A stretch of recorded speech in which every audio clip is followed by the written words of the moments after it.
Nessa aula você vai aprender a fazer uma aplicação numa unha bem convexa com molde F1 mais a esmaltação em gel. Então eu começo afastando a minha cutícula com a espátula, inicio a minha preparação com a broca diamantada 718. Essa minha modelo, ela tem aquela unha que descama. Pode reparar que na ponta tem uma faixa bem branquinha. Então eu deito a minha broca para remover também esse descamado. Se eu não tirar, ele vai descolar do meu gel. Lembrando que nessa aula eu não vou focar na etapa da cuticulagem combinada, porque já tem uma aula somente para explicar esse procedimento. Eu vou deixar o link na legenda. Com um paninho bem umedecido de PREP ou álcool 70, vou higienizar muito bem essa unha, tiro qualquer resquício de pó que tenha ficado ali. E já começo com os meus preparadores. O Stream, que é o desidratador, e o Primer, que é o adesivador. Faço a minha camada de capa base, não pode ser muito produto nem ser uma camada muito fina, ok? Tem que ser uma camada ali mediana e essa capa base não pode secar em contato com a pele. Levo para a cabine para secar por 60 segundos e faço a escolha do meu molde. Lembrando que o molde, ele não pode ser um tamanho que fique justo à unha natural,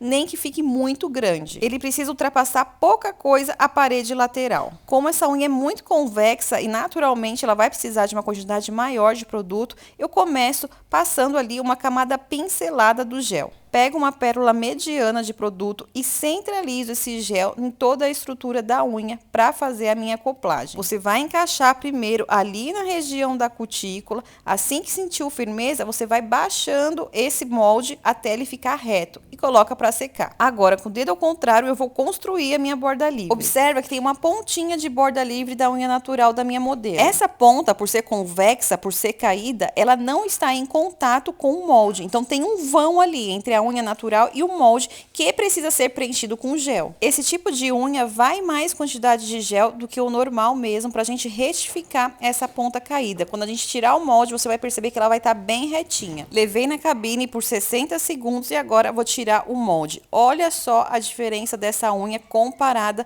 à unha natural. Uma aplicação limpa, sem gel escorrido e com gel no lugar que precisa estar. Agora, com uma broca de tungstênio de faixa azul, vou começar a modelar o meu formato almond. Eu sempre construo a unha quadrada e modelo o almond desse jeito.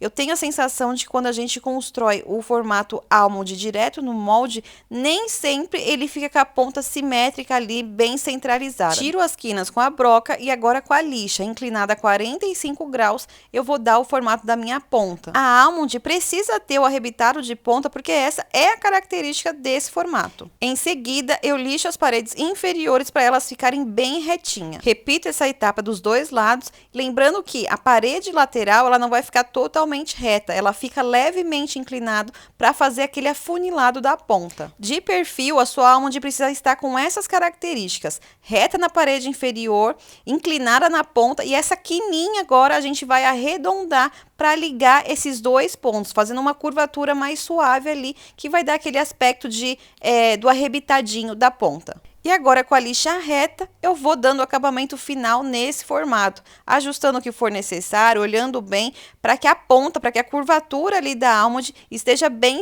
centralizado nessa simetria. Agora, com a broca de tungstênio de faixa azul, formato agulha, vou fazer o nivelamento da área da cutícula e das laterais. O mais importante dessa etapa é você não deixar produto encostado com a pele, porque senão o suor, da mão vai causar o descolamento. Com essa mesma broca, vou fazer o acabamento da parte inferior da borda livre. Removo aquele pedacinho de borda livre da unha natural da modelo que ainda estava ali, porque agora aquele espaço foi preenchido com gel. Limpo o suficiente para que a borda livre fique sem nenhum degrau. Com a lixa ou com a broca polidora, você vai dar o polimento nessa superfície para receber a esmaltação em gel. Quanto mais lisinha estiver essa estrutura, mais bonito vai ficar o resultado da sua esmaltação. Com um papelzinho bem úmido, remova todo o pó possível dessa unha, deixa sem nada, porque o pozinho vai dar umas bolinhas chatas e deixa o acabamento feio da esmaltação em gel. E esse é o resultado da estrutura assim que finalizado o acabamento. É impossível falar que essa unha era uma unha convexa. bem nivelada, retinha, a ponta arrebitada, linda. Para iniciar a esmaltação em gel, com a espátula eu afasto novamente essa cutícula para que o esmalte ele comece por baixo da cutícula e assim aquela área de crescimento demora mais para aparecer. Com pouca quantidade de esmalte no pincel, eu começo a esticar esse esmalte do meio para a ponta. O seu esmalte precisa ser camadas finas, por isso que o esmalte quanto mais pigmentado, mais bonito vai ficar o acabamento. E para ter um resultado bonito de esmaltação em gel, precisa de capricho. Não adianta fazer correndo. Levo na cabine para secar por 60 segundos a primeira camada e depois, novamente, com pouca quantidade de produto no pincel, eu faço a segunda camada. Lembrando que o esmalte em gel não pode secar em contato com a pele e ele não sai com acetona. Com um pincel bem fininho, eu faço o acabamento ali no arco da cutícula e levo para secar na cabine por 60 segundos. Para finalizar, vou passar meu top coat, camada muito fininha também.